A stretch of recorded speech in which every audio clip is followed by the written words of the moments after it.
Okay, so when you hear the term latches, what comes to mind?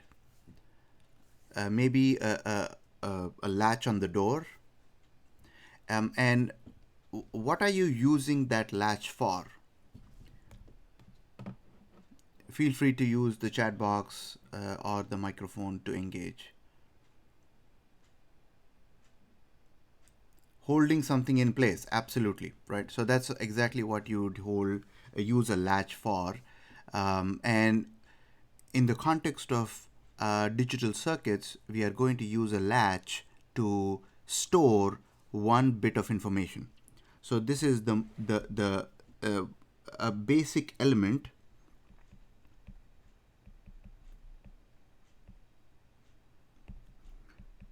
to store one bit of information.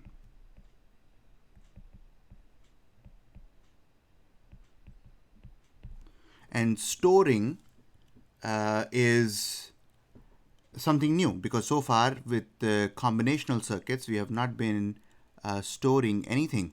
Our inputs change, our outputs change accordingly. But now we will start to see that the outputs will depend on the sequence of past inputs. In other words, there is going to be memory involved in circuits.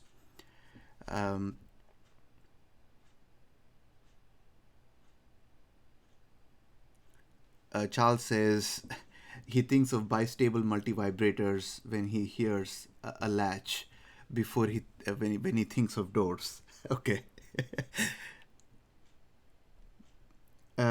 But we are trying to use the term latch here just as you would on a door to hold something in place. And over here, we are holding one bit of information. We are essentially storing it. Now, just a quick connection between what we have covered and where we are going. So we started the course with learning number systems. We learned how to convert between number systems, how to represent signed and unsigned numbers. We learned some computer codes. We looked at digital circuits. How do I implement certain logic functions? And then we went on to Boolean algebra and K-maps in order to simplify logic functions, in order to express them and implement them with as little resource as possible. And then the next section was focused on some useful combinational circuits. We looked at programmable logic device, decoders, encoders, multiplexers, comparators, and so on. And the last thing that we saw yesterday was the ripple carry adder and the carry look ahead adder. And why do we need the carry look ahead adder? What are the benefits of using a carry look ahead adder versus what do we need to give up, right? So you gain speed, you gain independence from the number of bits you're trying to add at a time, but what you give up is the fan in.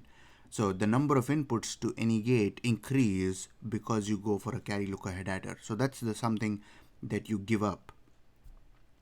All right, so what's the main difference here with respect to combinational versus sequential? So far we were here in the world of combinational circuits, and now we are moving into the world of sequential logic or sequential circuits. The difference is how are the outputs related to the inputs. So for combinational circuits, outputs are a function of their current or present inputs only. So the inputs change, the outputs also change.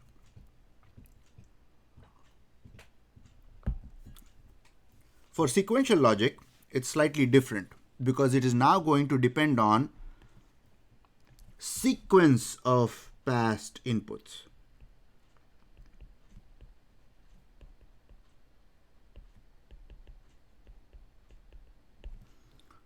And hence the word sequential. So for combinational, the output was dependent on the combination of the current inputs.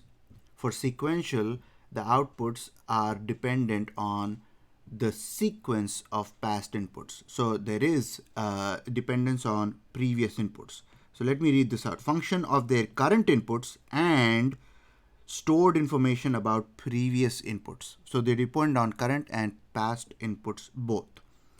And because of that dependence, they have to have storage elements, and we implement storing by using feedback connections. Notice over here, in when we were in the combinational logic circuits world, there was no feedback, there was no storage. But now you will start to see some feedback.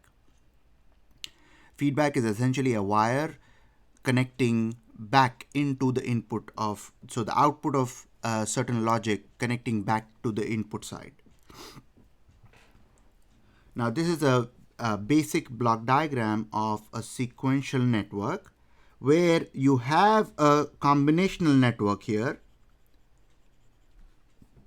comprising of logic gates, multiplexers, decoders, encoders, adders, comparators, whatever we have seen so far.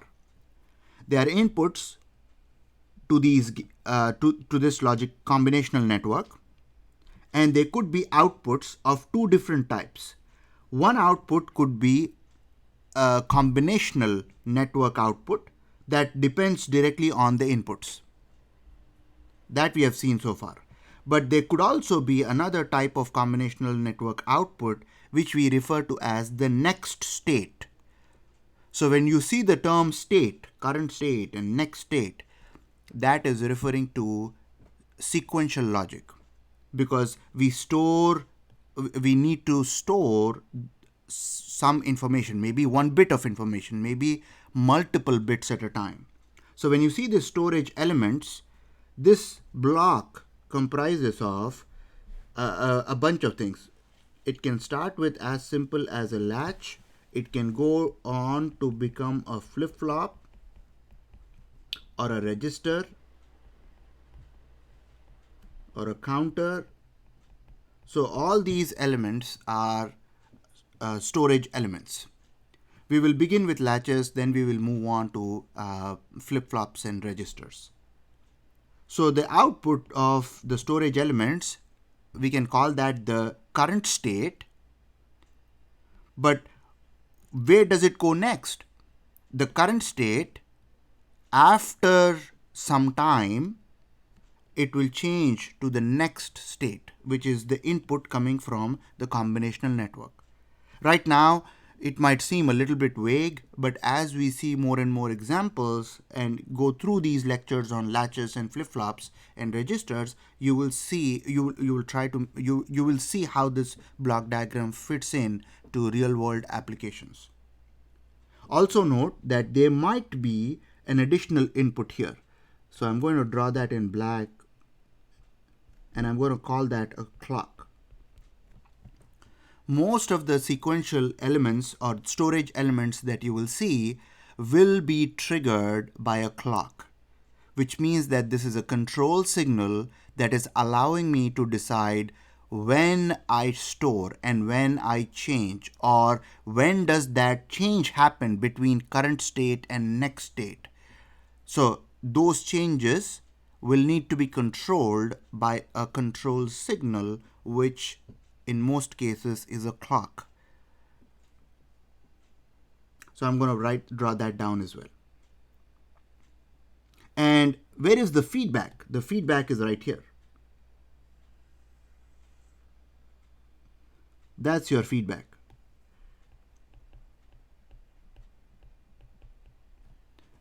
And as you can see, the feedback, because it is coming back to the input side of the combinational network, will have a say in what the next state is going to be, which means the next state depends on the current state, and it could depend on the new inputs as well. So current inputs and the previous inputs as well.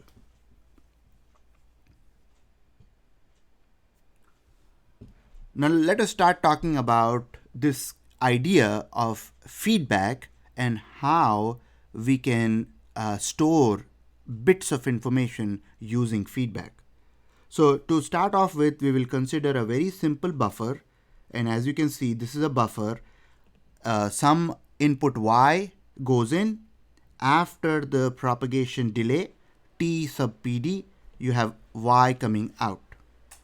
So this is doing nothing to the logic. It's not complementing the logic. This is a simple buffer which we have used to solidify a logic level, a weak 0 to a strong 0, a weak 1 to a strong 1. Now suppose that the input is set to y, some input binary variable. What is going to happen after the propagation delay of this buffer? T sub pd seconds. Well, when you change y, the output will change. So the output will be y after the propagation delay, t sub pd. That's a simple buffer, right? Now, if I quickly ask you guys to share your thoughts in the chat box, do you think propagation delay is good or bad? Do you think that propagation delay is something that you want to keep in your circuits, or you would ideally want to eliminate propagation delay?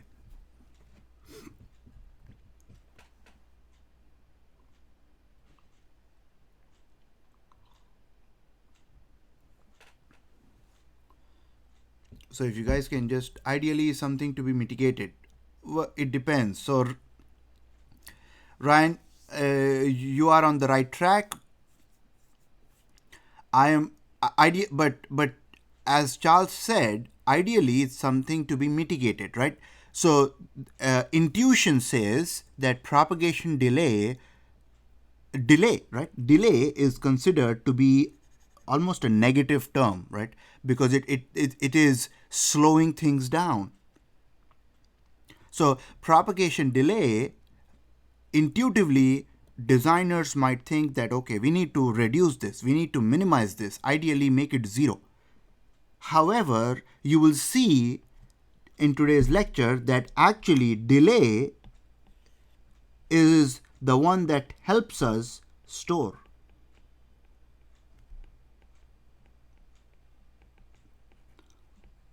So this is slightly counterintuitive, that delay in circuits is actually helping us to store information. But that is true in the case of latches and all the sequential elements, and the idea of feedback. And when we move on further, you will see how this delay helps us. All right. So if you have a buffer here, there's no feedback, y changes, output y changes as well. Let's move on. Now let's try to connect the output to its own input. See what we are doing here. We are simply taking a wire here and connecting it back to the input. What does it become? Now it becomes a very, very simple storage element. How? Well, y changes, the output y changes a little bit after that, which makes the input change immediately, and then after some time the output changes to the same level.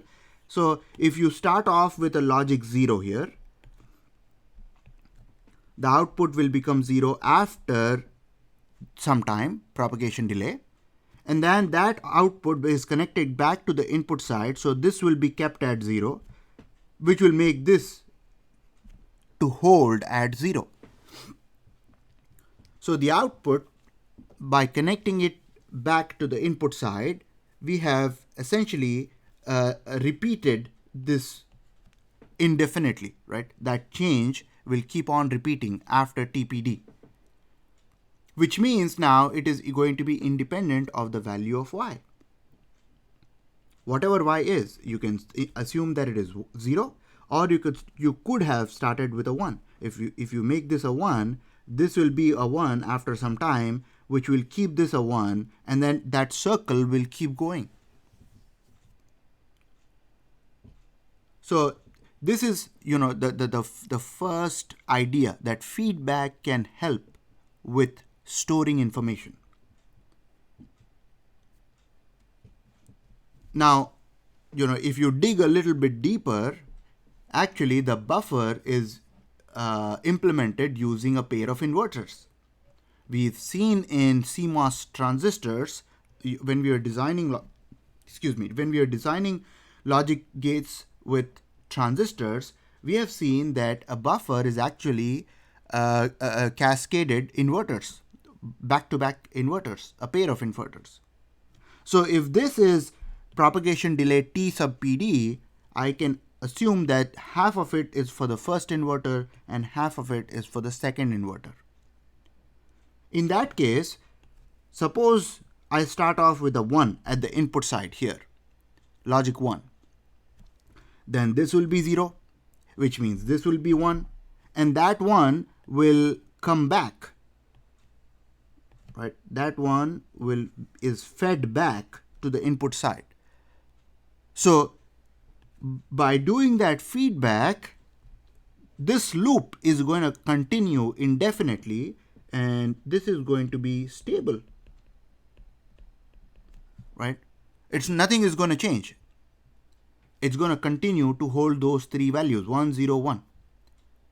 Now, maybe I want to change some things. Maybe I don't want this to be 1, 0, 1. Maybe I want to store a 0. In that case, I will have to figure out some strategy to change this point to a 0. Maybe I connect it to an input and I change it to 0. If I change it to a 0, then this guy will become a 1 and this guy will become a 0, and then this will keep this at 0, which is also a stable state.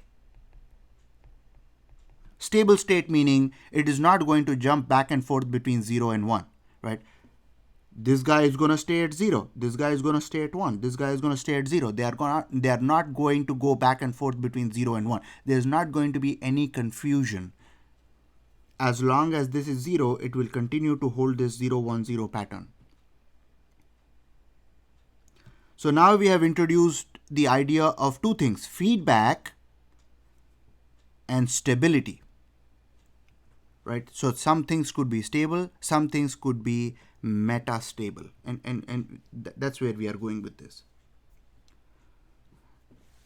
Now, let us try to have a bistable element. I need an ability to store a 1. I also need an ability to store a 0. There are two stable states as I mentioned over here, hence the term bistable element. The simplest sequential circuit that you will see is a cross-coupled inverter circuit. So let me call this circuit a cross-coupled NOT gates. So there are two cross-coupled NOT gates involved in the simplest bistable element. There are going to be two states. One state variable Q. There is a few things to note. You have output in the true form Q. Output also is available in the complemented form Q sub L. So active high, active low. Why is it called cross-coupled?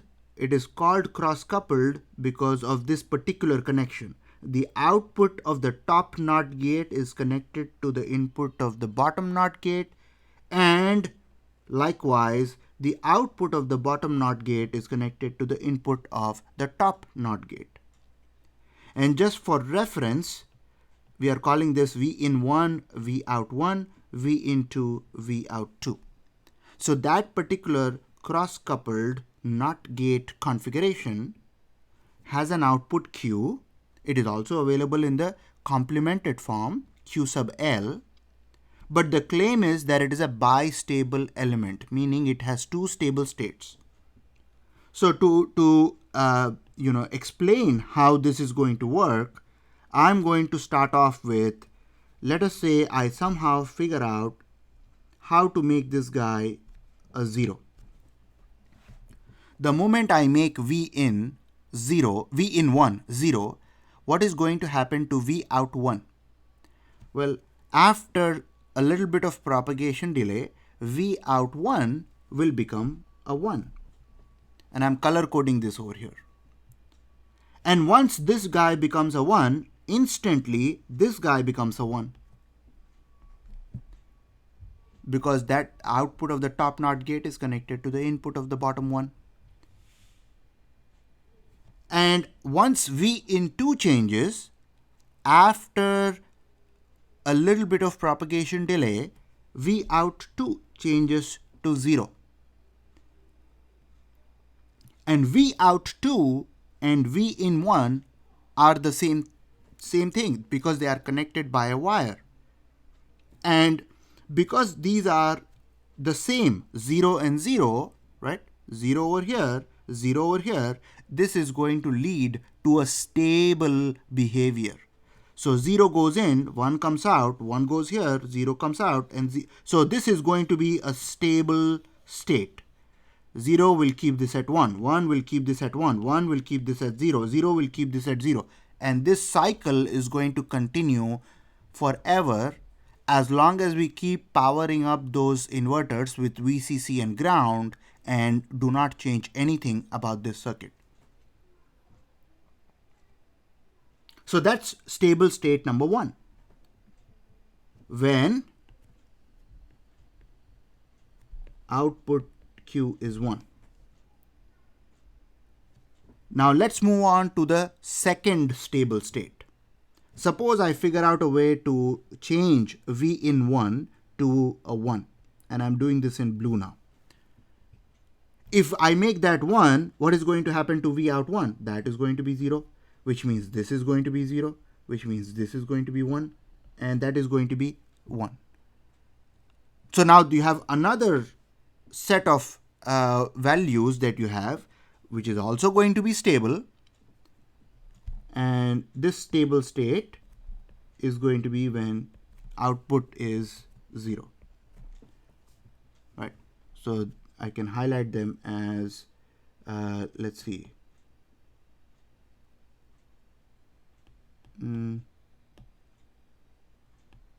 Maybe I remove this and I show that this is 1 here for that and 0 here for that.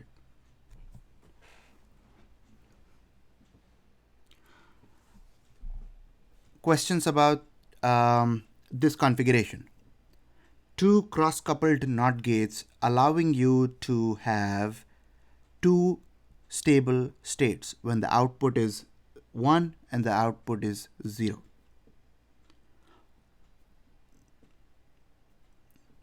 Also note that Q sub L, the complemented form of the output, is exactly the complement of Q.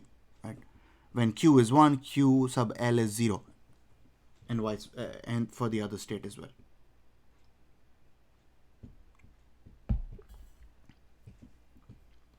Now, if I ask you, what is this missing? What would you think? This is missing something. You see, when we tried to change the state, we had to struggle, right? Because we had to figure out a way to change V in 1. Some way to change the input. Absolutely. There's no good way of changing the input here, right?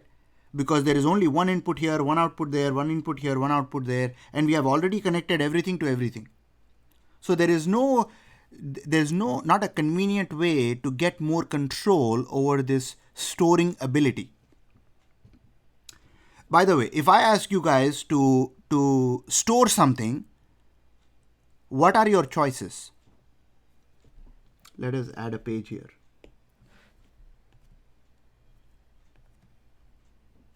If the task is to store 1 bit of information, the first thing that you probably will ask me is, do you want us to store a 0 or do you want us to store a 1? right? That's the first thing that you will ask me because it's just 1 bit. So your options are: 1, make output 0, then store it, right? Or you could say make output 1, then store it. So if I am trying to store 1 bit of information, I at least need these 3 capabilities. I need the capability of making the output 0. I need the capability of making the output 1. And I need the capability of storing it, right? So I'm classifying that as 3 categories. So clearly, my 2 cross-coupled NOT gates do not give me that amount of control. So I need a better or more sophisticated circuit that will allow me to do this. So that's where a slightly 2 cross-coupled NOR gates or NAND gates will come into picture later on. All right, now if we go back and look at the CMOS inverter, when we connected the inverter here, right? And then we said, all right, connect this back. So we connected this, then we connected this. This was the input, and then we connected that to that, and we connected that to that. And this guy was Q for us, this guy was Q underscore L, right? That was the cross-coupled NOT gate configuration. Now for each NOT gate, we know that a CMOS NOT gate, we have already seen the transfer characteristic of a NOT gate. If you have input voltage Vin on the x-axis and output voltage Vout on the y-axis, if you have a very small input voltage in the low region, right, in the low region, then you will have an output that is high. And as you increase the input from low all the way to high, your output is going to go from high all the way to low. And we are going to say that, the theoretical threshold center is right in the middle here, which is 2.5 volts. So when your input is 2.5 volts, it is in the undefined region, but at that time, your output is also 2.5, right? So I'm just going to mark this point here. This is 2.5, 2.5. So if your input is 2.5, your output is 2.5 volts. However, it's not a useful input-output combination because both of them are undefined in that region. So I want you to start with this idea that this guy is 2.5. What is the output? Well, 2.5. That means this is 2.5. I'm talking in volts here now. So that means 2.5, right? Everything is 2.5 volts. Is that okay? Next. Is it reasonable for me to expect that these guys will be exactly 2.5 volts all the time, or there might be some changes, some small changes in those voltage levels that are possible, even though I don't interact with them, even though I don't mess up those voltages on purpose. If I want to be reasonable, I can expect that this particular 2.5 volts might change a little bit, right? Might change to maybe 2.49, maybe 2.51, it might change a little bit because of noise, because of thermal noise, because of any sort of noise in the system, which is apparent. Like it has to be there. It is impossible for me to keep this in this condition the entire time practically. What will happen is this might change a little bit. So let me see what happens when this changes a little bit. So I'm going to say, all right, I don't have this at 2.5 anymore. I have this at 2.3. Can you guys tell me what is going to happen when this is 2.3? I'm going to erase all the inputs and outputs now because they are going to change. If the input to the top NOT gate is 2.3 volts, referring to this diagram, can you guys tell me what Q is going to be? Some approximation will be okay.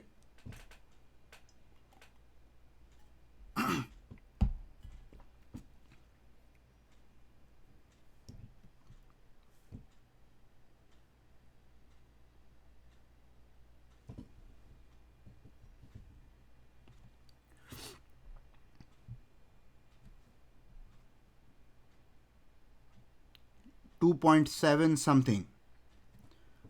All right, so 2.5 is right here, something like here, right? 2.3, 3-ish.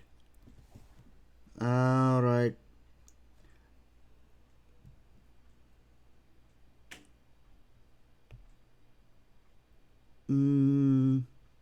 How about I assume that this is this guy right here? Is that okay? Almost 5, 3-ish. Okay, so I'm going to assume that this is it, right? So if I draw another cross point here, this is looking like something maybe 4, right? Maybe 4.5. So for the sake of this discussion, I will say this is 4, right? I don't have the exact point, but everybody said 2.7, 3, almost 5. Everything was above 2.5, right? If that is 4, this is 4 volts, 2.3 volts. This is 4 volts. If input to the gate is 4.4 volts, what is Q underscore L? Well, you guys can see what is going to happen here. What is Q underscore L? If the input is 4 volts.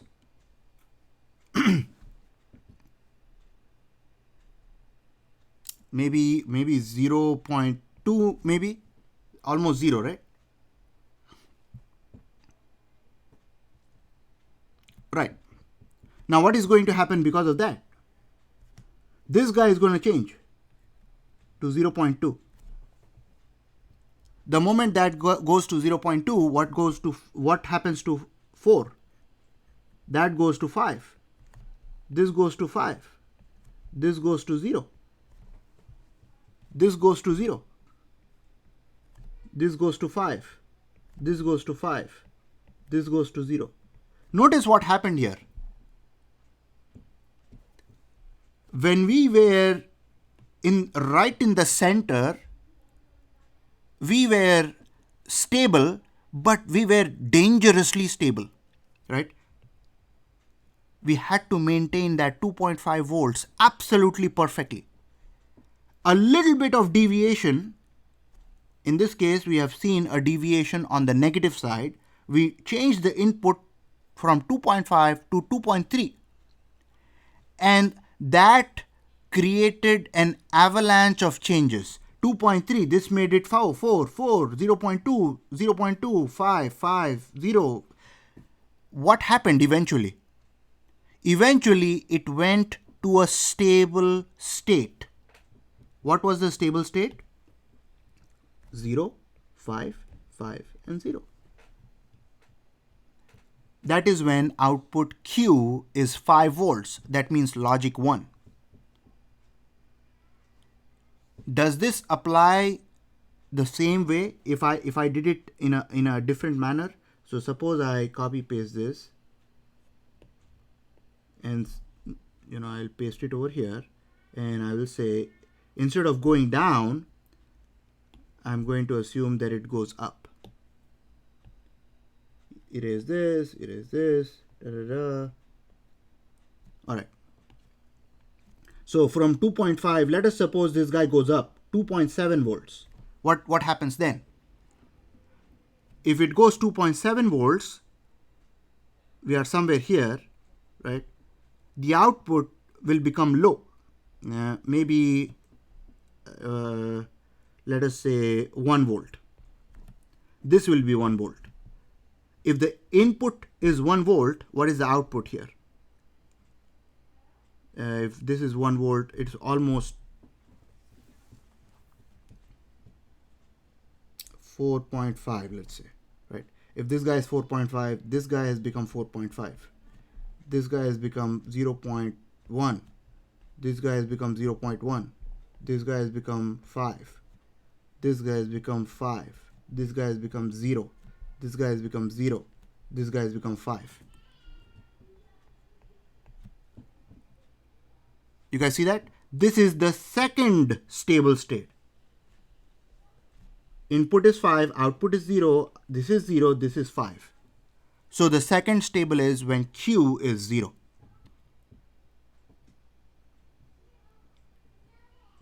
So if you start over here and there is even a small change, which is very possible, either on this side or on this side, you will have a sequence of changes that will only stop when it reaches all the way to the stable states. This behavior is captured in a diagram like this. When you are right at the top, that's the metastable state, because it is very dangerously stable. It is stable only in the perfect ideal conditions. 2.5, 2.5. If you push this ball to any one of those sides, it is going to create a rolling down effect, and it will only stop when it reaches the stable level over here or here. This can also be viewed on a diagram like this. We went over this idea with specific voltages and the cross-coupled NOT gate configuration. If you start in the middle, which is the metastable state, if you have a change on any one of the sides, that will create a bunch of changes that will only stop when you reach the stable state here or when you reach the stable state here. That's exactly what we went over with some with some numbers.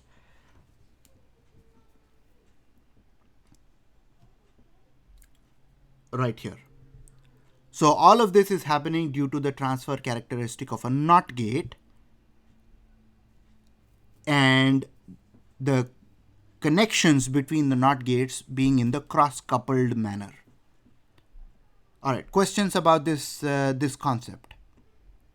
The concept of metastability and two stable states.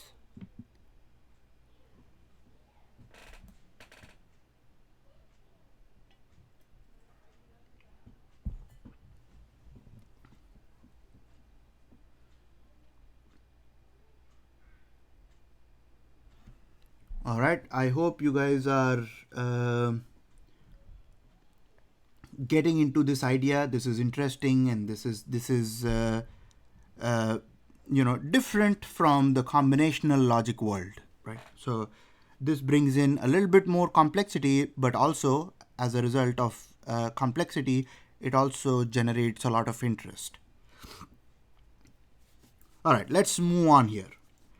The concept of metastability.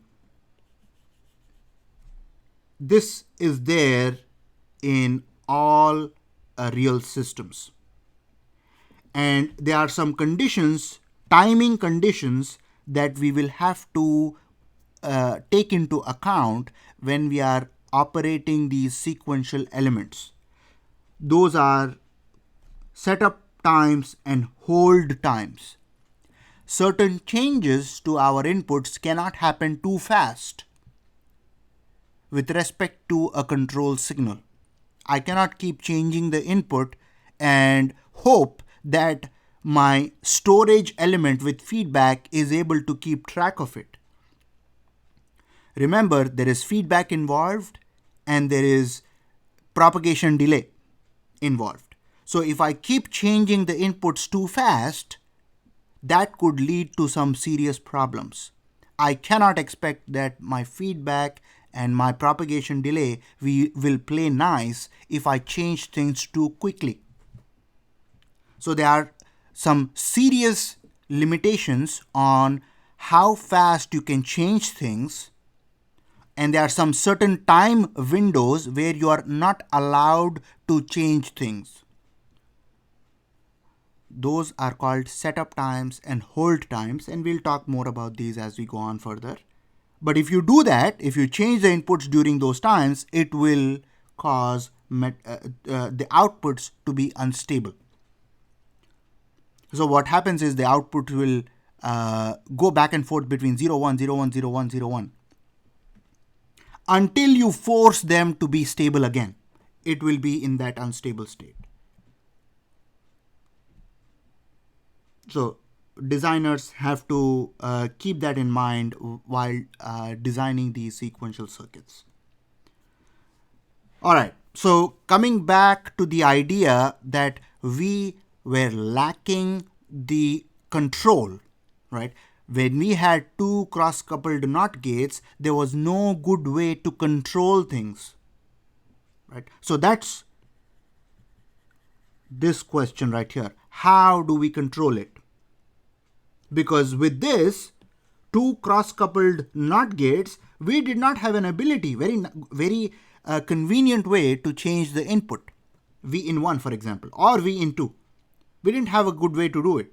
We would have to hack our way into it. So instead, we will go to a cross-coupled NOR gate configuration. Two cross-coupled NOR gates.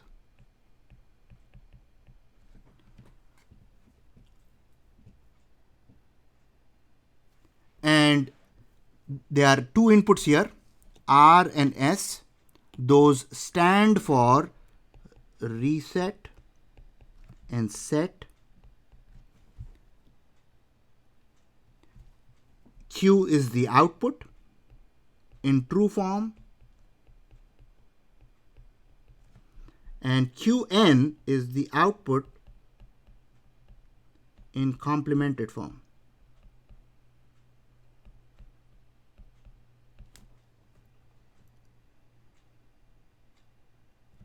And the same idea of things getting cross-coupled.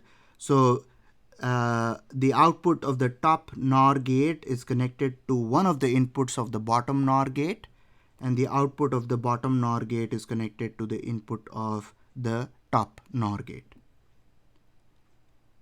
Now Q, there is a sense of time when you talk about Q.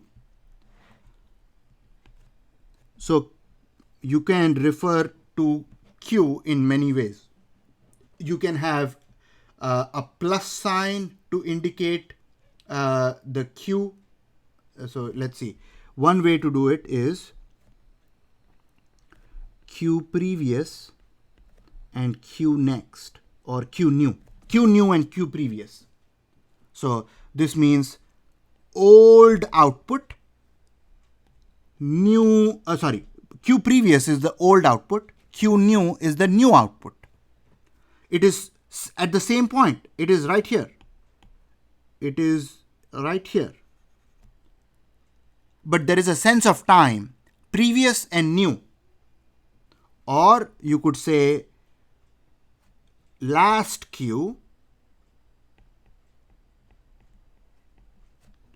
and simply Q. That's what you see in this table here, last Q. That means last Q is indicating output earlier and output now, right? Current state, next state. It could also be written in this way. Q new can be written as Q plus and Q previous as Q. So you have, I'm just pointing out 3 different ways to mention Q previous, output previously, and 3 different ways to write Q new, right? Output next. Over here, we are following this, right? So we are following sort of this last Q and Q. So what is output after a particular change? Output equals last output. Output equals 0, output equal 1, output equals 0 here. And then it is the same for last Qn. Qn, the output, new output in the complement form is the same as the previous output in the complemented form, or it is 1, 0, and 0. This is what we call the characteristic table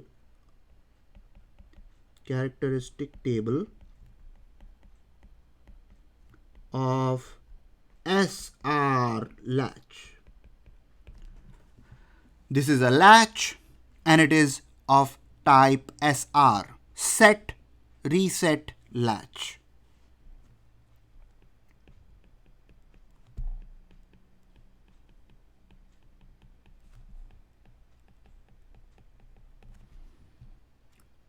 Now, what I want to do is go back to our goals. We said we could have these 2 things in mind when you are trying to store 1 bit of information. You would want to make the output 0 and store it, or you would want to make the output 1 and store it. So when you say set reset latch, this refers to reset, this refers to set, and this is the latch aspect, right? When output is 1, you are essentially setting the latch, right? You are making the output 1, or making the output 0 is resetting the latch, and storing it, of course, is the idea of latch, holding things in place. Let's move on and come back to this. Now let us see if this actually, so you have SR latch, we can make this out of NAND gates, but right now we are showing it using the NOR gates. And let me, see here, we called it characteristic table. Earlier when we were in the combinational logic world, we referred to things with truth tables. Now we are going to have characteristic tables, because characteristic tables describe the characteristics of the sequential elements. So please don't say this is a truth table, this is a characteristic table. And based on the truth table, you wrote a logic expression. Based on a characteristic table, you will write a characteristic equation.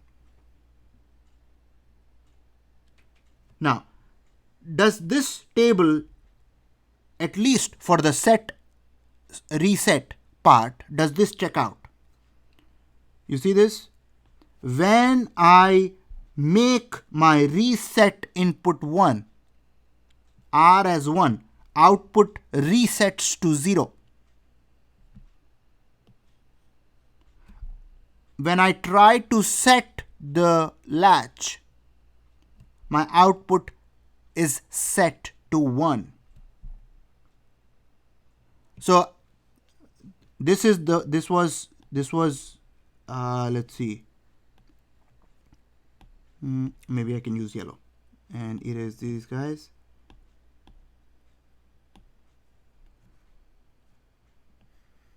That is actually the whole thing. This is called reset state.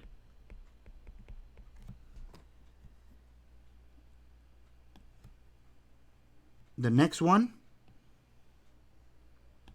is the set state. Which one is the storing part? The first one or the last one? First one, absolutely right. New output is the same as last output. We stored it. That is the store state. And the last column here is actually not allowed. And there is a reason why it is not allowed, because Q and Qn are the same. They are not complements of each other. And there are other metastability related problems because of the last state as well. And metastability happens in SR Latch when we try to go to the store state from the not allowed state. So we'll see more about this later. All right. So the next thing that I'm going to do is I'm actually going to kill this NOR gate. We are going to go in deeper into this NOR version of SR Latch. We will try to analyze it in different angles to understand it better, because it might appear very innocent, but in reality it is not that innocent. It can get complicated in a hurry. So that is our SR Latch. Reset input, set input, output in true form, output in complemented form. NOR gates connected in the cross-coupled configuration. Now, because we are working with NOR gates, it is very important that we look at the truth table of a NOR gate. Now, the idea that I'm going to try to convey right now about NOR gate is this. If any one of the inputs is 1, I don't have to even bother to look at the other input. The output will be 0. Right? If any one of the inputs of this NOR gate is 1, the output will be 0, irrespective of the other input. I don't need to wait for it. I don't need to know it. If one of the inputs is 1, the output will be 0. This property will be very useful in analysis of the SR Latch based on NOR gates. So I'm going to do this in 3 different cases. The first case is when R is 1 and S is 0. And every time I'm going to try to store things. So let us start with maybe, let's see, I will start with blue. R is 1, S is 0. When R is 1, what is Q? Based on the property that we just saw, Q should be 0 because one of the inputs is 1. The moment we know one of the inputs is 1, I don't even need to wait for the other input. I know Q will be 0. Right? Now, if Q is 0, I need to do this. I need to say, all right, Q is 0. So that guy comes down here. This is 0. 0 NOR 0. What is Qn going to be? Qn is going to be 1.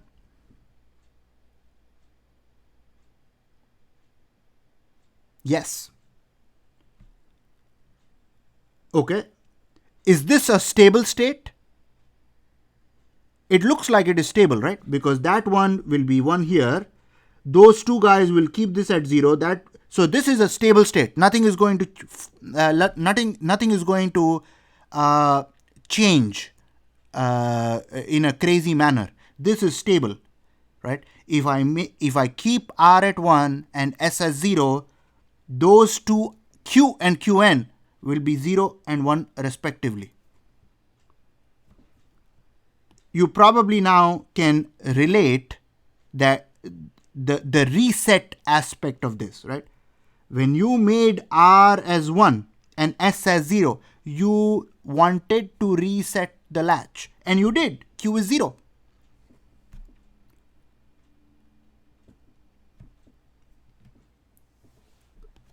So let me write down the statement here. When R is 1 and S is 0, Q is 0 and Qn is 1. Right? So that's your reset state.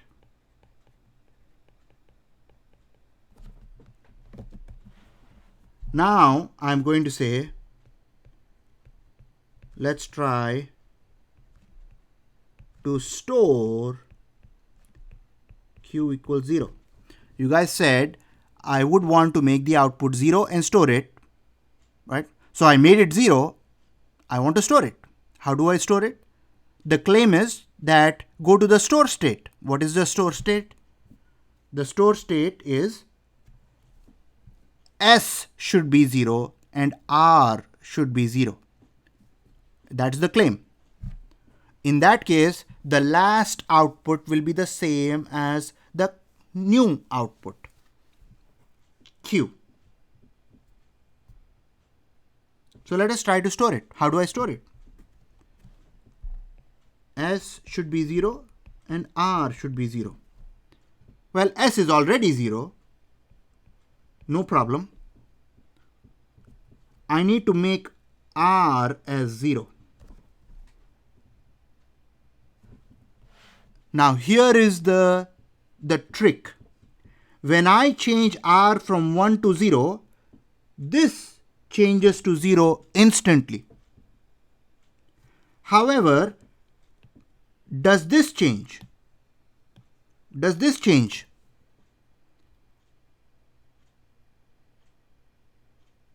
Immediately? No is right. It doesn't change because this is connected to the output of this guy. So this NOR gate propagation delay is actually helping us, because it's going to take some time for this guy to change.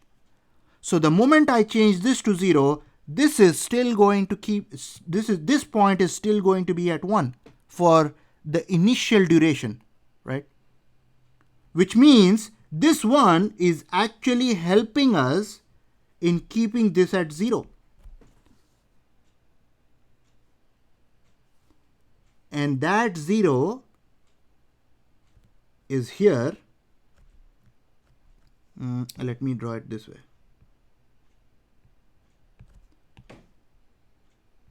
That 0 is here. 0 nor 0. This guy will continue to be a 1. Did you guys see that? Last Q is the same as new Q. Last Qn is the same as new Qn.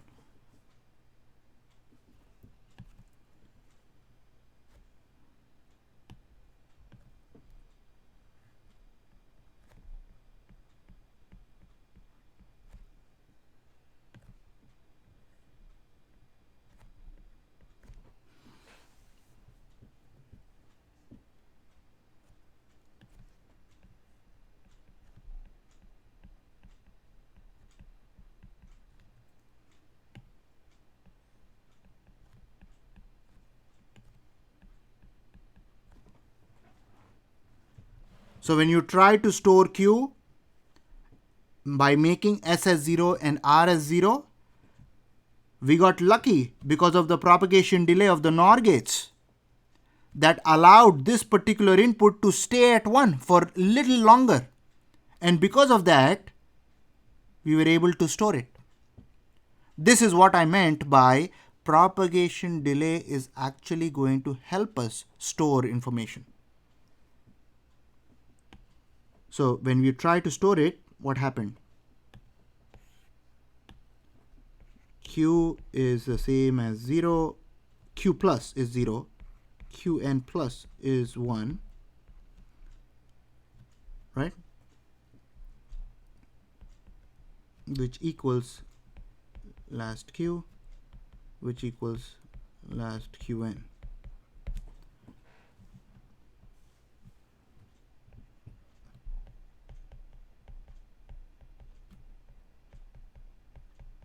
That's the store state. All right, questions about starting off with reset state and being able to store it. Start with R as 1, S as 0, and you are able to store it. And notice the store state is also stable. As long as you keep both the inputs at 0, 0, the outputs will be at 0, 1 respectively.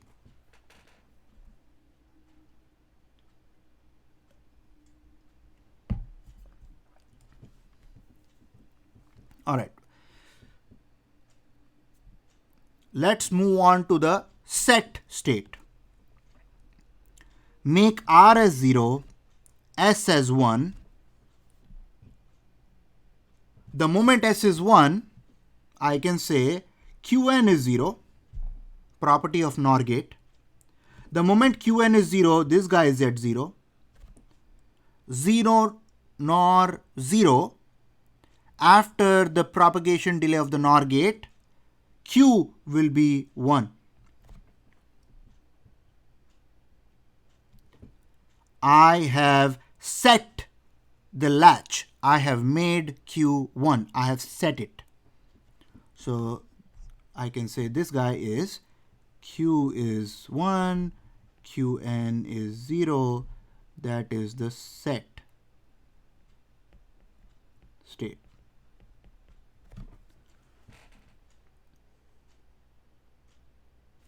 Next, I'm going to do the same thing again. Let me just copy this here.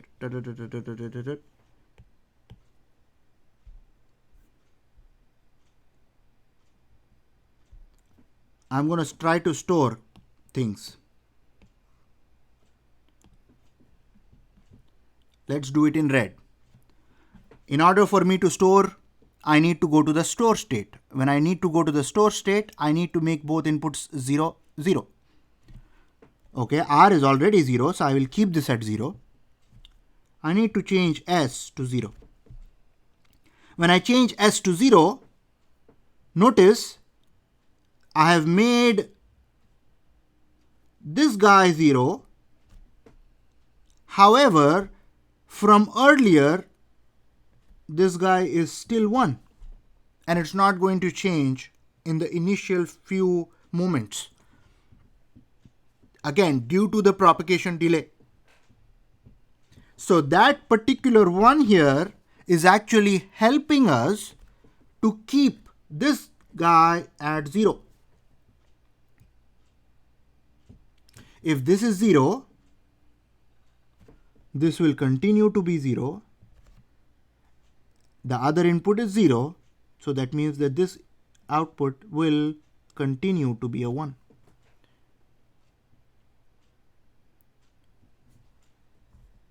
So from the set state, I was able to store the information. Output Q did not change. Output Qn did not change, even though I had a change in the inputs. Well, one input. So I can say that when I try to store it, Q plus, the new output, was 1 here, Qn plus was a 0 here, which is the same as the last Q and last Qn. So store state was successful and stable. So I'm able to reset the latch and I'm able to store. I'm able to set the latch, and I'm able to store. So those three states are looking good right now. Now let's go to a problematic state. R is 1 and S is 1. What is going to happen here? Both outputs will be 0.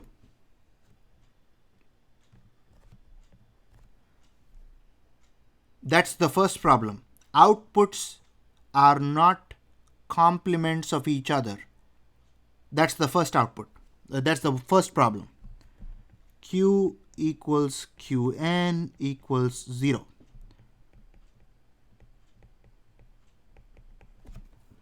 It is a problem. However, if we keep this as this, it will be stable, right? It's not like it is not stable right now. It is stable right now, right? Because this 0 will be here. This will continue to be 0. That will be here. That will be so this is stable state for now. So it's still stable.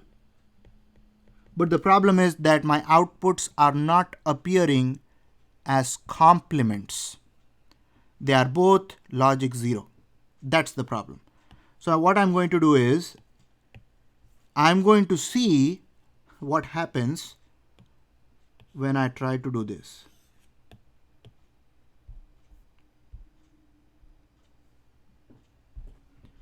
So what I'm trying to do is a big blunder, because I'm going from 1 1 to 0 0, which is actually a big problem here. So what do you think happens when you do that?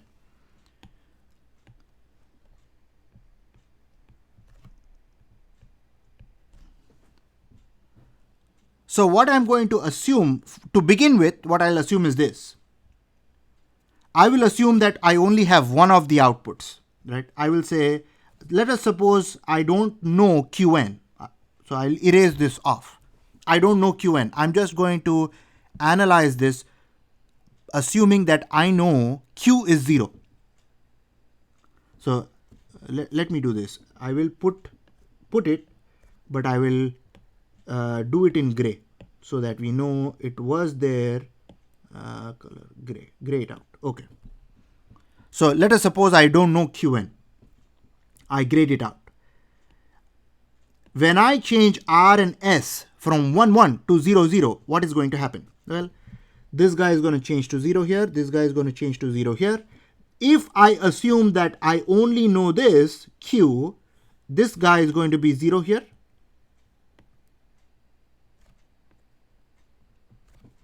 What is Qn going to be in that case? A 1. That 1 will appear over here. And that will keep it at 0. So you see what happened here. I wanted this to be a 0. I wanted to store it. I assumed that I don't know Qn, and I actually got a false. I got an invalid result here. I started off with the analysis that output Qn should be 0, but in fact I got it to be 1. And we can do this the other way. If you start off the analysis with Qn as 0 and change R and S to 0 0, you will see that Q is actually going to turn to 1. So what is happening over here is your outputs are going to be in the metastable state when you try to change R and S from 1 1 to 0 0. They are actually going to go bouncing 0 1 0 1 0 1.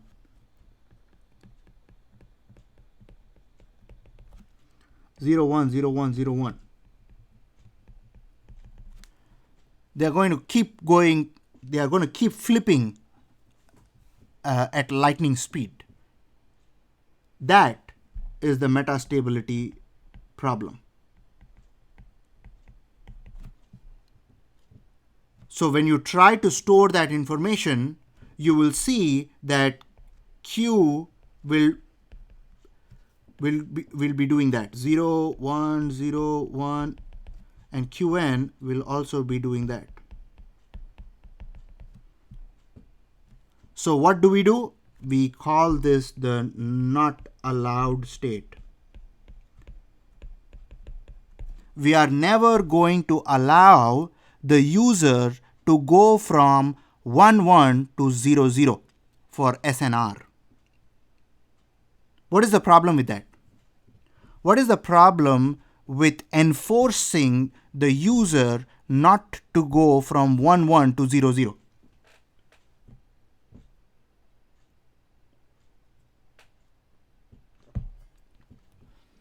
Well, the problem is the user might not obey it, right? The user might break the rule. So we need a different strategy. The problem is with 1 1 going to 0 0, right? So is this a possible solution? If I say, this is just an idea here. Possible solution: never allow inputs to be the same. If one of the inputs is 1, I will make sure that the other output is 0. The other input is 0, and vice versa. Did I fix the problem?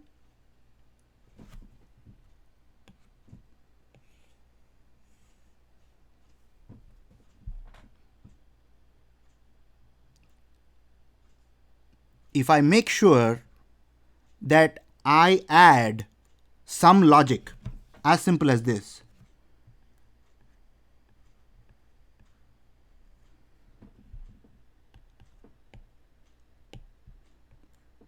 as simple as that,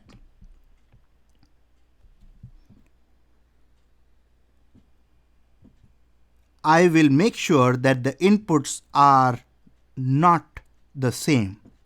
Because if R is 1, S is 0. When R is 0, S is 1. So by putting a NOT gate in between them, I have made sure that the inputs can never be 1 1.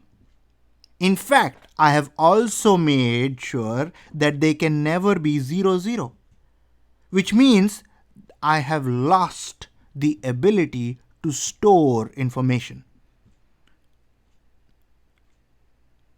So I need something else to give me the ability to store information, right? So the possible solution is okay, but we lose store, right? We lose the store state. So we need something else. Need something else to store. So that's where we are going with this. That's why you change the SR latch and actually add more functionality to it to do two things. One, make sure that the not allowed state does not happen. And by doing this possible solution, but also be able to store the information. So you have to add the functionality in a slightly different manner. That's where we are going with this. But I hope at this point we are all clear with the set state, the store state, the reset state, and the problems with the not allowed state. The problem with the not allowed state is a small problem when you have 1 1 input, but it becomes a huge problem when you go from 1 1 to 0 0. Notice you are going from 1 1 to 0 0 exactly at the same time.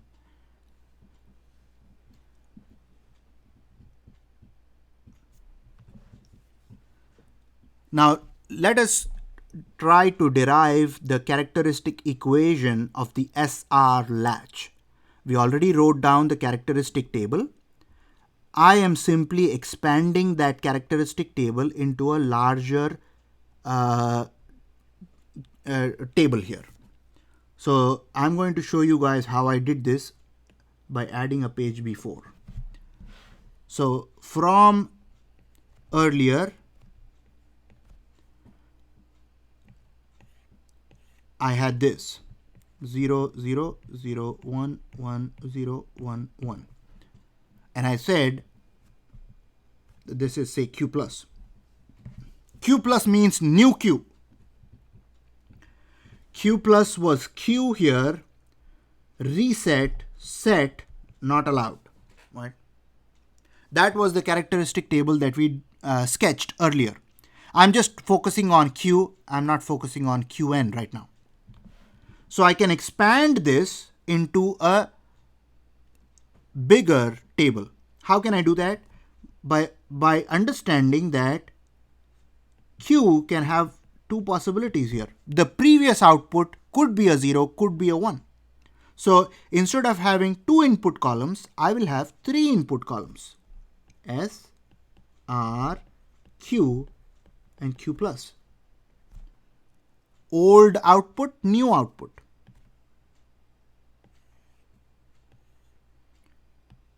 Now I have 8 cases.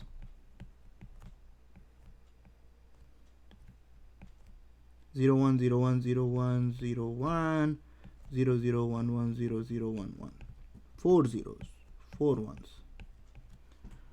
For the first two, Q plus equals Q. Alright, so that means this is 0, this is 1. Q plus equals Q. For the next two, Q plus equals 0. Does not depend on Q in this case. For the next two, we are setting it. For the last two, we don't allow it. Don't care. So that particular step is followed to come up with that particular table, a more detailed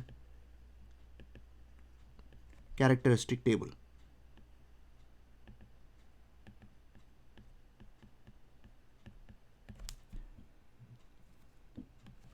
You have the store state or the hold state or the memory state.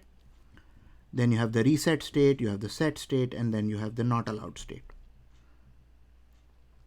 Because it's a 3 input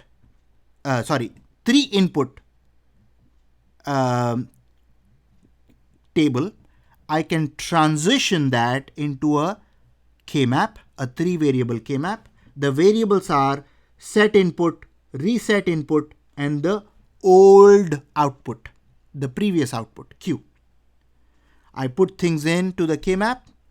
I combine the ones. I use don't cares as I did in K-maps. I only use them to make larger groups of ones. And I simplify to write the characteristic equation of the SR latch, which is Q plus the next state, the new output of the SR latch is related to the inputs S and R and also the previous output Q using this equation S or R complement and Q.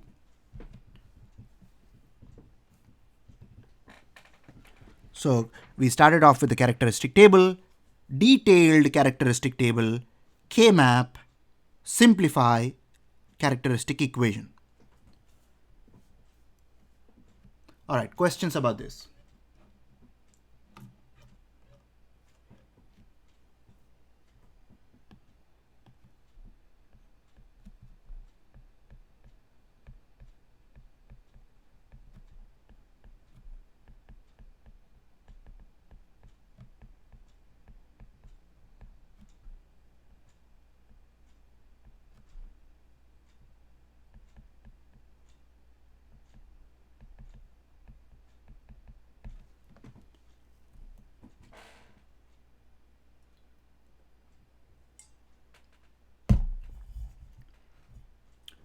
All right, let us try to look at some timing diagrams. These are timing diagrams in which we are trying to illustrate metastability. So we have SRQQN. When I change S from 0 to 1, right here, I am setting the latch. So after little bit of delay, my Q goes from 0 to 1 and my Qn goes from 1 to 0. If I now reset the latch at a different time, the output goes from 1 to 0, Qn goes from 0 to 1.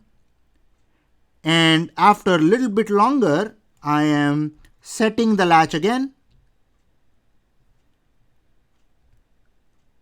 Output goes to 1 after a little bit of delay.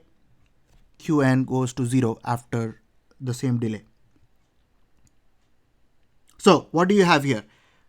This is exactly the time diagram for the characteristic table. So you can take the characteristic table and derive this. All you would need to know is what is the propagation delay of a NOR gate. Once you know that, you can actually figure out what is the separation between the change in S to the change in Q. And there's a very interesting homework problem that is going to come your way about the timing diagrams. You will have the propagation delay of the logic gates, and then you will have to simply sketch out the outputs. So I would encourage you guys to do it in a very systematic manner, the exact same way we did the analysis case by case, case 1, case 2, case 3, to do that particular problem. So in the top diagram, we also stored information, right? Like when we had, this is where we were storing things. S is 0, R is 0. We are storing things. You see, Q doesn't change. Qn doesn't change. Here, S is 0, R is 0. Q's don't change. They stay the same. Now let us go to the second timing diagram over here, which is fine until you have metastability. And why do you have metastability? You have metastability because we did the blunder of going from 1, 1 to 0, 0 exactly at the same time.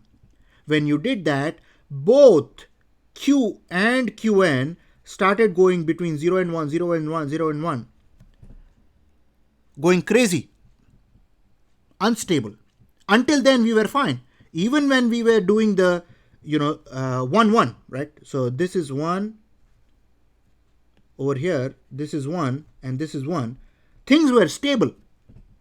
This was 0, this was 0. Things were stable there. It was not metastable. It's just that they were not complements of each other. But when we made both S and R 0, 0 exactly at the same time, you had a problem.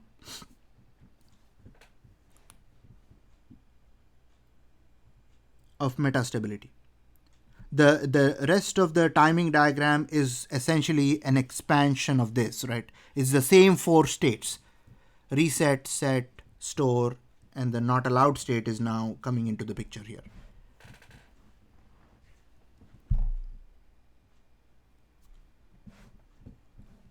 We said metastability could, oh, by the way, how do I come out of this metastability? Is there a way for me to come out of this metastability? The output is going, crazy. Is there any fix or no fix?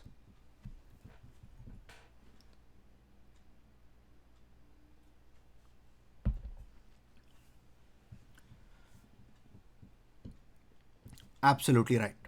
So you can set the latch or you can reset the latch to come out of this metastability condition and then continue the operations from there. So there is a way for you to come out of this by going to a stable state, because we said it is bistable, right? So you can go to one of those 2 stable states and then try to go back to this storing business. Now let us talk about the SR Latch timing parameters. There are two timing related parameters that we need to obey. One is the propagation delay, and right now we are saying I'm going to try to write this over here. So what is this? This is propagation delay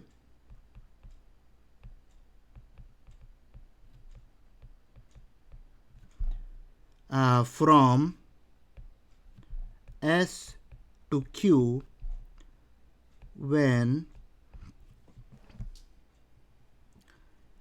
S,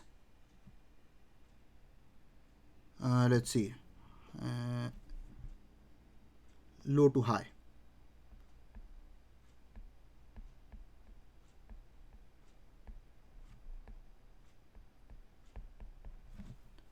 So it's the propagation delay from S to Q. So it's the time taken for the output to change from low to high when there is a change in S. Similarly, you have another propagation delay from high to low. Q is going from high to low because of a change in R. But more importantly over here, I hope you see that some part of this timing diagram is shaded. I'm referring to the shading here and shading here, and as well as here and here. That shading is corresponding to the minimum pulse width.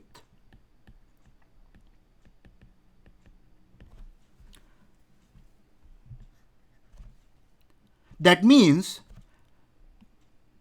if I change the inputs, any one of the inputs, I can change S, I can change R. I cannot change it back very, very quickly, like I did over here. This is a problem, because I did not obey the minimum pulse width requirement in that case. Notice what happened because of that. Because of that, you got metastability in the output. And again, you can come out of that metastability by going to one of the stable states for the SR latch, set or reset. But there is a minimum pulse width, that requirement that we have to obey. We cannot change the inputs at any time we want. We change it and we have to keep it there for a minimum time. So when we are moving things from low to high, we cannot drop them back to low instantly. So that's the minimum pulse width requirement. So in this slide, we are taking a look at two things. One is there is a propagation delay between the inputs changing and the outputs changing. And they could be split into two forms: propagation delay when output goes from low to high or high to low because of a change in S, because of a change in R respectively. And also that there is a minimum pulse width requirement. And if we don't obey that minimum pulse width requirement for the SR latch, we end up in a metastable condition. Minimum pulse width over here is described as T subscript PW minimum. Over here, we are obeying it. So this is good. Let me draw that in green. This is good. And that was bad.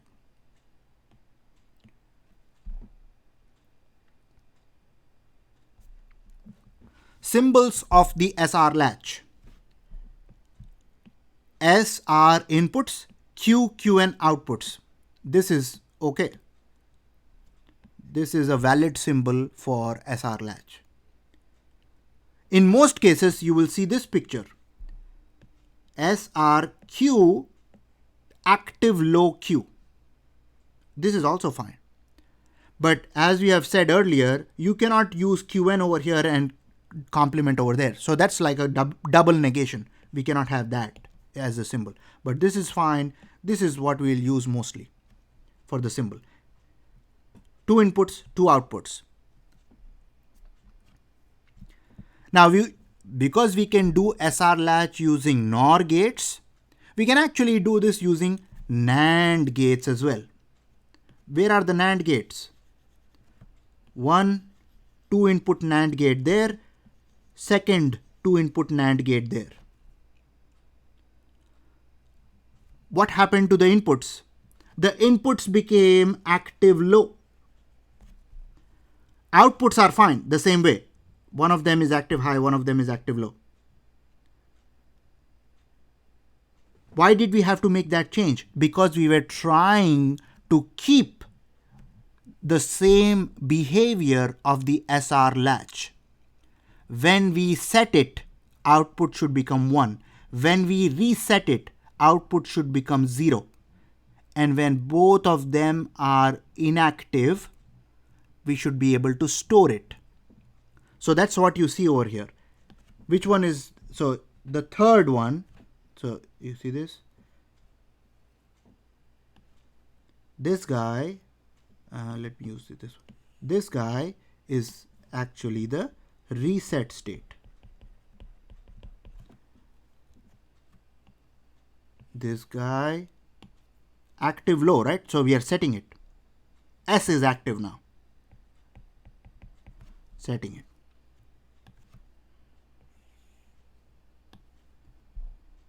Source state. Not allowed state.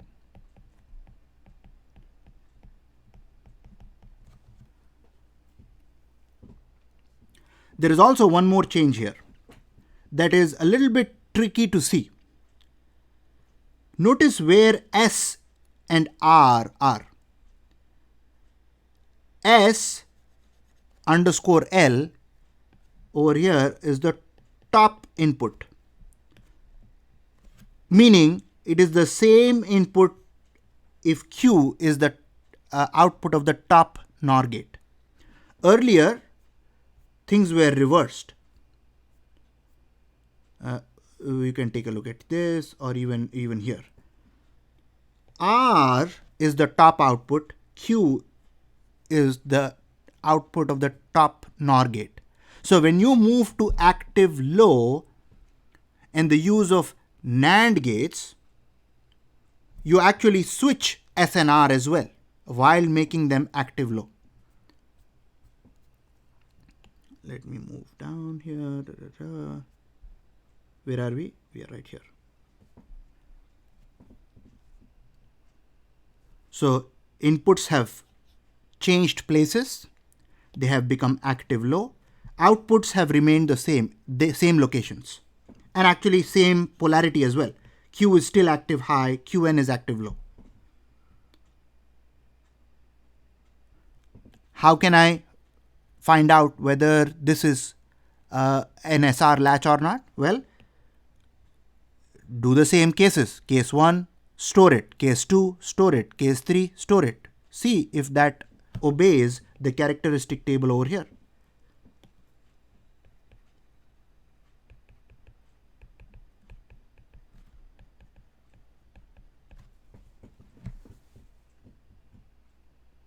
Set, reset, store, and not allowed.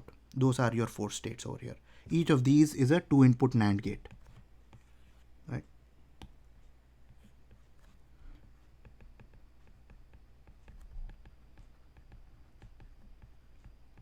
So this configuration is what? This configuration is called your cross-coupled NAND gates with active low inputs. Let me write that down here. Cross-coupled NAND gates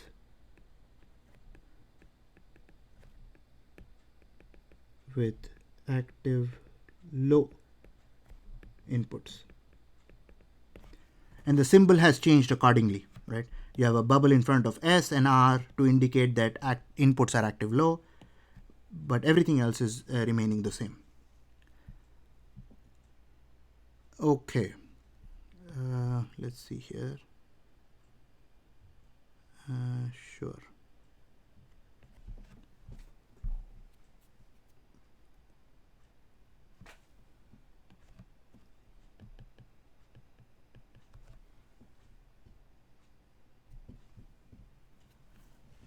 Now I'm going to add a little bit more functionality to this, because let's go back to our discussion. 1 was the not allowed state with active high inputs. 1 was the not allowed state. And to avoid that not allowed state, and the bigger problem with that is trying to store it. So to avoid that, we said, let us make sure that R and S are never the same logic level. And if we do that, we lose the ability to store things. So what we are doing first is we are adding more functionality so that we have a alternative way to store information. And we are doing that over here by adding this new input C. This is SR Latch with enable, and C is that enable, also called as clocked SR Latch, or it's also called as gated SR Latch. In that case, you will have 3 inputs, S, R, and C. Outputs are still 2, Q and Qn. Both of them are in, Q is in true form and Qn is in the complement form. But if you see this, I will try to start with this. I will try to see what happens when C is 1. Let me highlight that. C is 1. What happens then? Well, if C is 1, this is 1 and this is S, this is 1 and this is R. What happens here? Let me draw it a little bit up here. What happens there? That is 1 NAND S. What is that? S complement. What is this? R complement.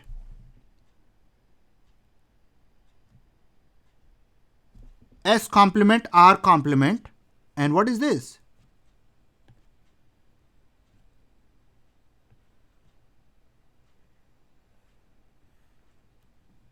That guy is what we saw just now. SR latch with NAND gates and active low inputs. Right there. S complement, R complement going into a 2 cross-coupled NAND gates. So that is SR latch using NAND gates. That was just now.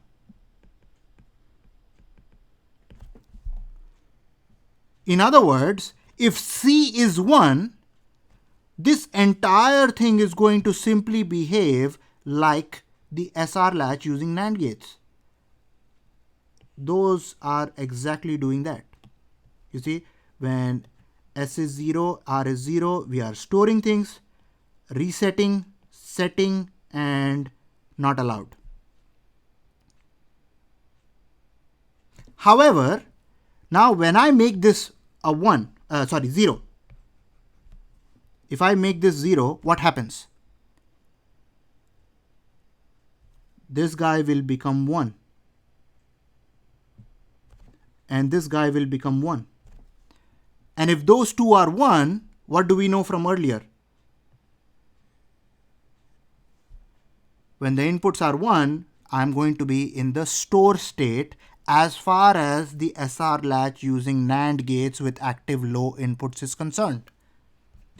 So now your outputs are going to be in store state as well over here. So no matter what S and R are, it doesn't matter. If C is 0, irrespective of what you have here, this output will be 1 here and 1 here, which will keep these two guys at the store state. So we now have an ability to store using C, or the enable, or the clock, right? Which means I can afford to get rid of this, right? Which now, if I even get rid of that, I will still have the ability to make things 0. I will still have the ability to make things 1, and I will still have the ability to store things because I have C. Oh, sorry. So that's your SR latch with enable. You are using, in total, you have 4 NAND gates here, 4 2-input NAND gates here. So 1, 2, 3, and 4 NAND gates. And we have an additional input called as enable or clocked or gate. So depending on which textbook you use, which literature you refer to, they might be called different names. All right, questions so far?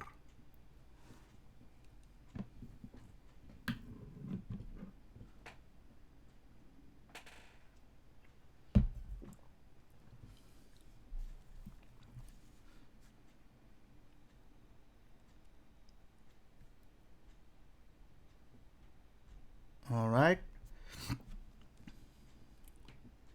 The next type of latch we are going to talk about is the data latch. And you will see that this is the simplest type of sequential element, data latch or data flip-flop. Because the beauty in this is whatever goes in comes out. D is 0, Q is 0. D is 1, Q is 1. Whatever goes in comes out. And it is actually made using SR latch with not SR latch, it is the enabled SR latch, or I can say SR latch with enable. And what we have done is we have tied S, R together. So if we refer back to this, this was an SR latch with enable. What we are simply doing here is we are connecting S and R together. We are tying them together with a NOT gate in the middle. And we are referring to that one input now as D, standing for data. We still have C. The ability to store things is controlled by C now, but D is your only input here. So that data latch is actually constructed using the clocked or the gated or the enabled SR latch, but with an additional NOT gate that is used to tie both the inputs together, S and R. So again, when C is 1, you are able to change the output Q to the same thing as D, 1 to the same thing as 1, right? So Q will follow input D. So Q equals D. Actually, I should say Q plus, right? Because it is the next state. The next state is the same as the input D. So if you give D as 0 and you make C input 1, Q will change to 0 or 1. And if you want to store it, all you have to do is make C 0. The moment you make C 0, which is 0 here, it will be 1 here, followed by the SR latch using NAND gates. It will store that thing. Just as we had the discussion with earlier, SR latch with enable. So that's your characteristic table for the D-Latch, data latch, which is constructed using SR latch with enable, while you are trying S and R together with this particular NOT gate. And that NOT gate is essentially allowing us to stay away from the 1-1 state.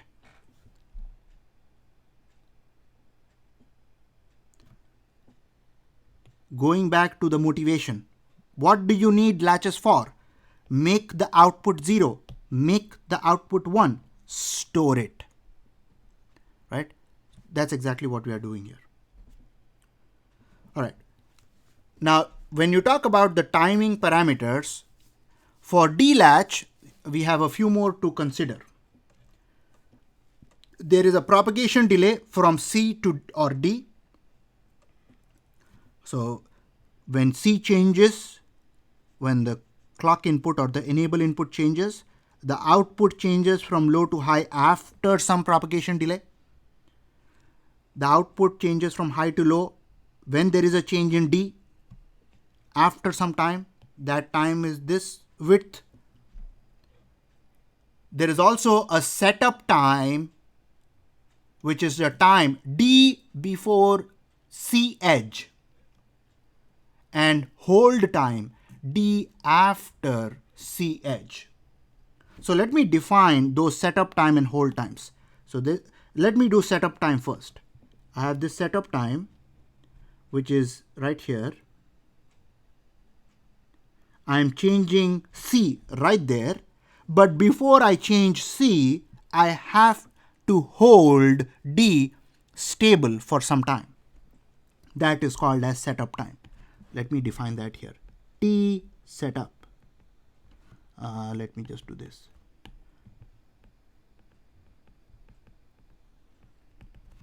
Setup time is minimum time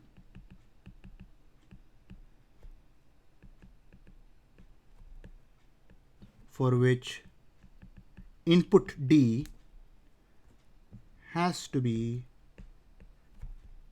stable.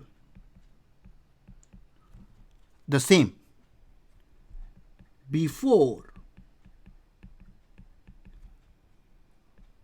change in C.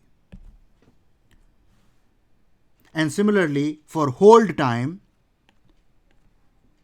this is going to be time for which you have to hold D stable after you change in C. So the only change will be after. Same definition, just changed before to after. So you have the propagation delay from C to C or D. Let me highlight that in perhaps green. So there is a propagation delay from C to Q here. And there is also a propagation delay from D to Q here. So all those are propagation delays. And the shaded region over here, those are some setup and hold times that we have to follow, and that definition is mentioned over there. If you don't follow the setup and hold time, like over here, we changed D. Which condition did we break here? Setup time or hold time? Which condition did we break here?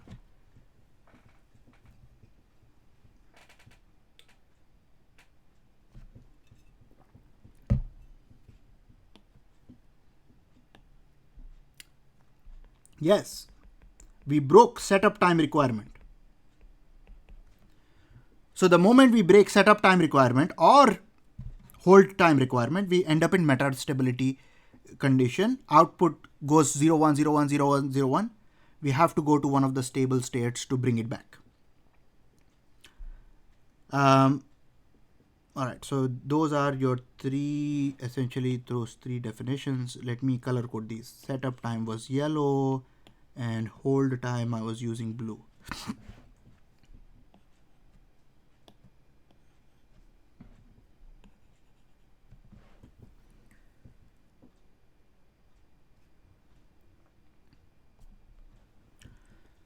The next type of latch is the JK-Latch, where J and K stand for jump, kill, latch. So like you have set, reset, jump is like set, kill is like reset. But JK-Latch is slightly different from the SR latch in that the not allowed state is actually used as a toggle state now. That's the only difference. You still have set, you still have reset, you still have hold depending on what J and K are. J, K are the inputs, Q is the previous output, Q plus is the new output.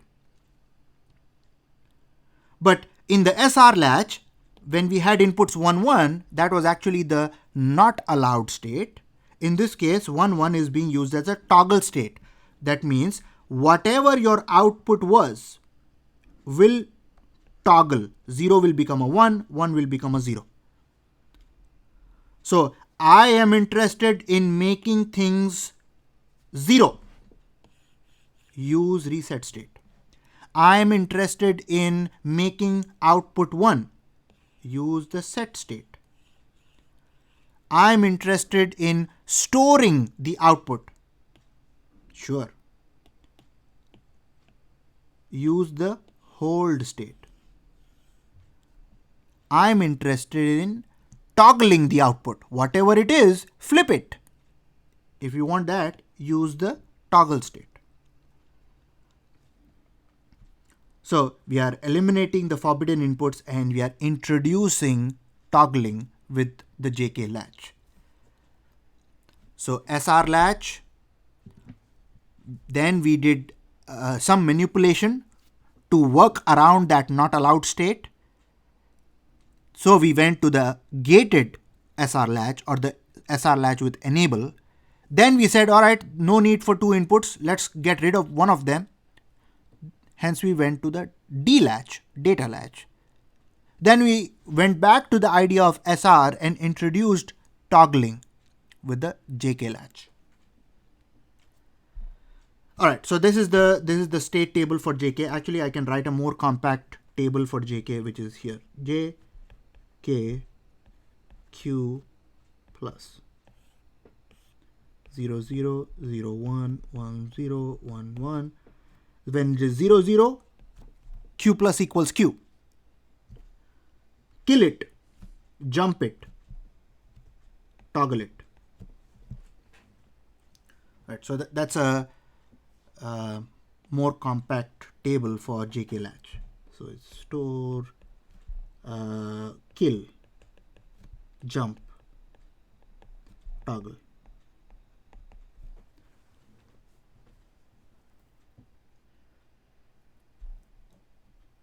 All right. Using all of that information, what can I do? I can make a K-map because this is a from the next state table or the characteristic table, I'm trying to derive a characteristic equation for the JK-Latch.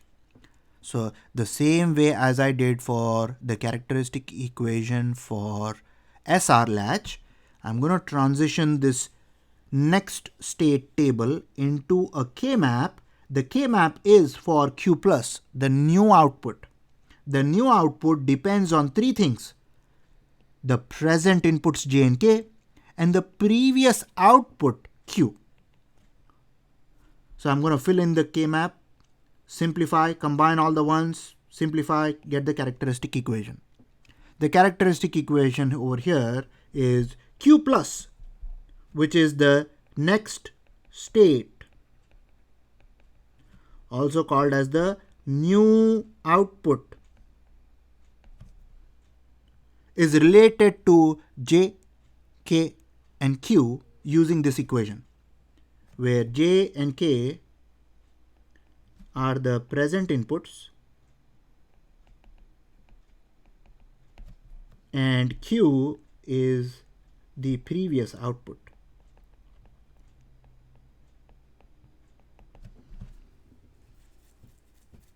So sometimes you might actually see something like this, right? You might see Q equals J last Q complement or k complement and last q is the same. You are just using different terminology. Last q or simply q or q sub previous. And for q plus, what I want you to note is in every equation there will be a mention of q for two times. One is the current state and the next state, right? Old and previous. Old and new. Previous and new. So understanding that depending on how the equation is written, there will be some hints to distinguish between those two timings. That's the key. So over here, if I look at this equation, I can see the mention of q plus and q. So q plus is new and q is old. And over here, last q and q, right?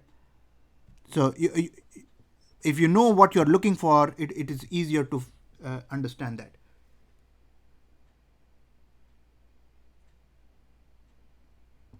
So there's a question on, maybe it'll make sense with the schematic, but why doesn't q toggle infinitely if q new equals q old?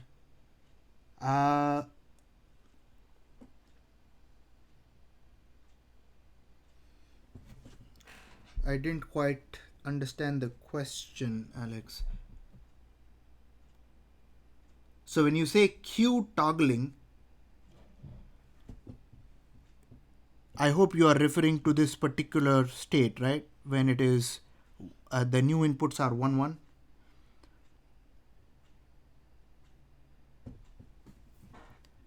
When j and k are 1, 1, absolutely. So we are zoning in on this.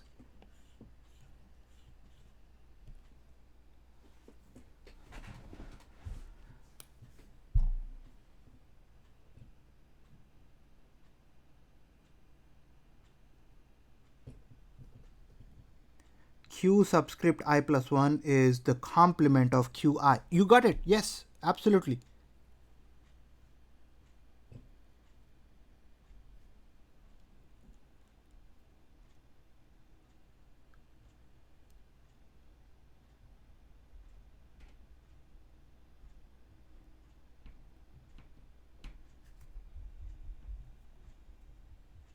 But then what happens as you step forward in time?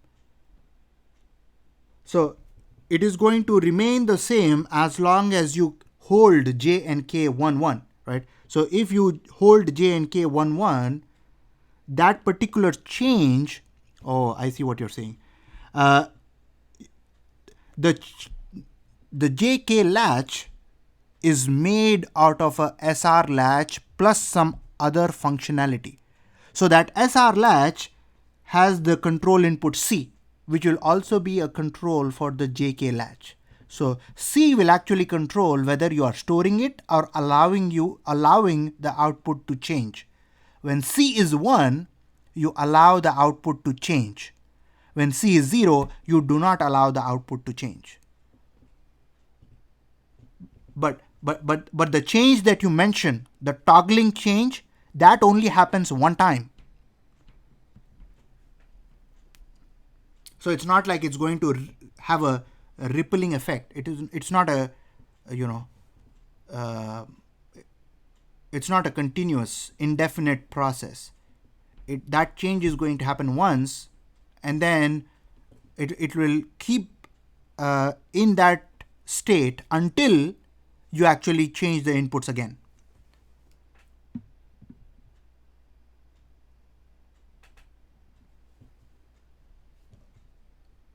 Yes, you got it.